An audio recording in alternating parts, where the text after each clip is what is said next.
این یک فلزیاب پارسی هستش که من تستش رو قبلا توی کانال گذاشتم. توی این ویدیو روش 0 تا 100 ساخت مدار، سیمپیچ لوب و تعویض قطعاتی که باید انجام بدید تا فلزات غیرآهنین رو بهتر سنس کنه رو بهتون میگم. درود، من امین هستم و اینجا کانال الکترونیک 3D پارسه. به E3DP خوش آمدید. اولین کاری که باید برای ساخت یک مدار بکنید اینه که نقشه مدار رو روی یک کاغذ روغنی چاپ کنید و بعد اون نقشه رو روی فیبر مدار کپی کنید. برای کاغذ من از کاغذ برچسب استفاده میکنم. کاغذ برچسب رو اندازه آچار برش بزنید و بعد با پرینتر لیزری نقشه رو روش چاپ کنید. پرینترهای جوهر افشان برای این کار مناسب نیستن.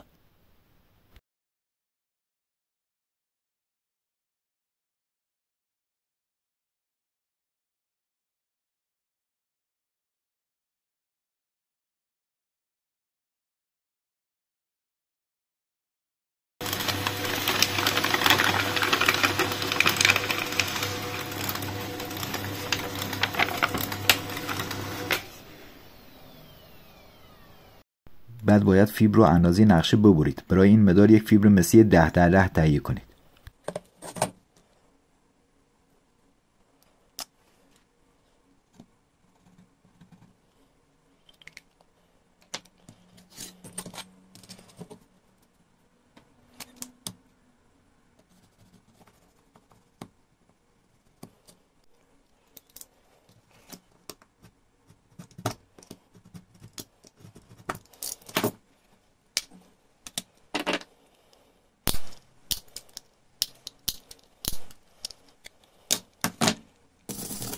فیبر آماده شده رو سنباده بزنید و بعد با الکل یا مایع ظرفشویی تمیزش کنید.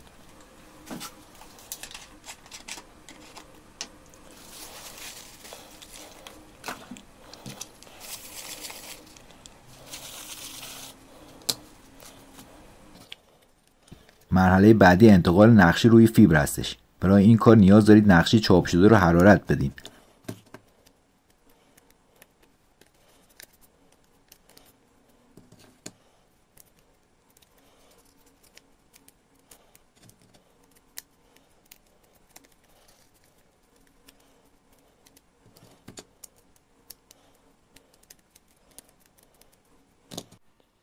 من برای این کار از یک اتوی قدیمی استفاده میکنم. اگر از اتوهای جدیدتر بخاری استفاده میکنید داخلش آب نریزید. دماش رو یکم بیشتر از دمایی که باهاش لباس اتو میکنید بذارید و بعد طبق آموزش حرارت بدید.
حالا روی بورد رو خوب نگاه کنید. اگر جای چاپ نشده باید ترمیمش کنید. برای این کار از ماژیک های ژاپنی و یا اگر گیر نیاوردید از نمونی هندی استفاده کنید.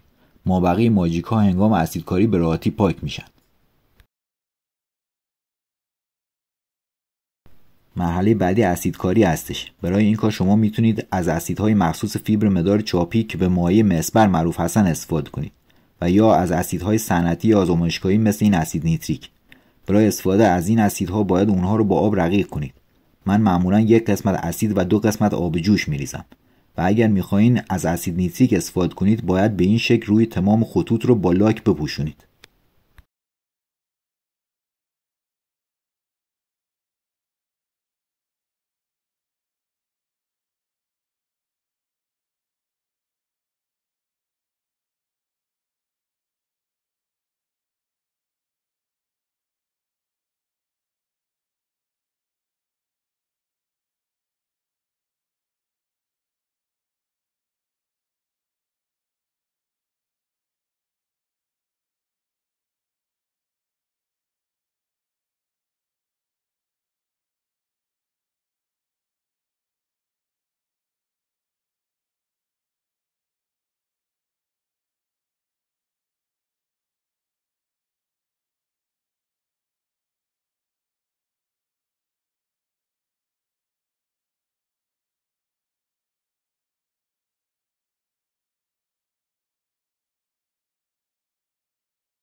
حالا رسیدیم به مرحله سوراخ‌کاری. با یک مته خیلی ریز تمام سوراخ‌ها رو بزنید. سوراخ‌های مربوط به مقاومت‌های وات بالا، ترانزیستورها و سیم‌ها باید بزرگتر باشند.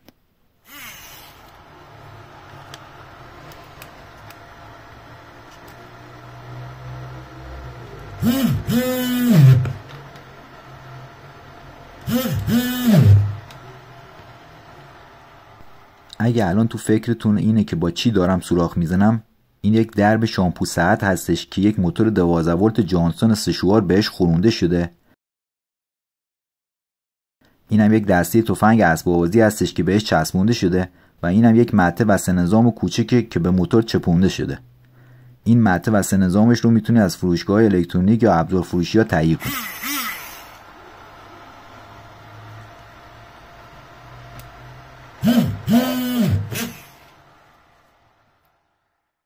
حالا تمام قطعات رو سر جاشون میذارین و کمی هم از پشت مدار پایاشون رو خم میکنین تا برای لایمکاری آماده بشن.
برای درست کردن سیم پیچ لوپ، سیم لاکی بین نیم تا 65 سوم رو روی یک جسم با قطر 18 تا 20 سانتی متر 26 دور بپیچید. 13 دور رفت و 13 دور برگشت. برای این کار به چسب برق، چسب دو طرفه و چسب قطره‌ای نیاز داریم. پس اونها رو آماده کنیم.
یکی از دوستان پرسیده بود وقتی دستگاه رو کالیبره میکنه و شروع به کار میکنه، بعد از چند دقیقه کار کردن قدرت دستگاه کاهش پیدا میکنه. ببینید مدارات فرکانسی برای اینکه به صورت پایدار کار کنن باید ولتاژ و جریان کاملا ثابتی داشته باشن و این ولتاژ و جریان نباید کم و زیاد بشه.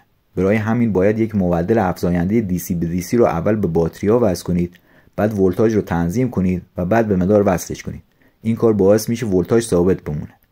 اگر از ماژول‌های مانیتوردار استفاده کنید میتونید مقدار شارژ و ولتاژ رو ببینید که خیلی برای جستجو مفیده. یکی از دوستان دیگه هم به جای IC 4558 از TL072 استفاده کرده بود و میخواست ببینه اگر فقط قطعات رو جایگزین کنه دستگاهش قدرتش بهتر میشه یا نه. من تست گرفتم و تفاوتی در قدرت احساس نکردم. تنها تفاوت در تشخیص فلزات غیرآهنی کوچک بود. یعنی اگر از 4558 استفاده کنید میتونید فلزات غیرآهنی کوچکتری رو سنس کنید. این IC از بازه فرکانسی بیشتری حمایت میکنه و در اصل یک اپ امپ نیست، بلکه برای همین کار بهینه شده. برای کالیبره کردن این دستگاه لوپ را 2 سانتی متر از زمین فاصله بدین، بعد فرکانس رو تنظیم کنید و بعد قدرت رو تا جای افزایش بدین که صدای کمی رو از دستگاه بشنوید. برای شارژ کردن باتری های این دستگاه باید یک شارژر لیتیومی 4 سل تهیه کنید، مثل نمونه‌ای که در تصویر می‌بینید. و در آخر هم اضافه کنم کیفیت کار با این دستگاه بسته به نوع خاک، نوع و حجم فلزی که جستجو می‌کنید و مهارت اپراتور بستگی داره. این دستگاه در محیط‌های هموار و جاهایی که خاک متراکم نیسته به خوبی جواب میده و در محیط‌های سنگلاخی ممکنه قدرتش تا 2/3 اون چیزی که در تست دیدین کاهش پیدا کنه.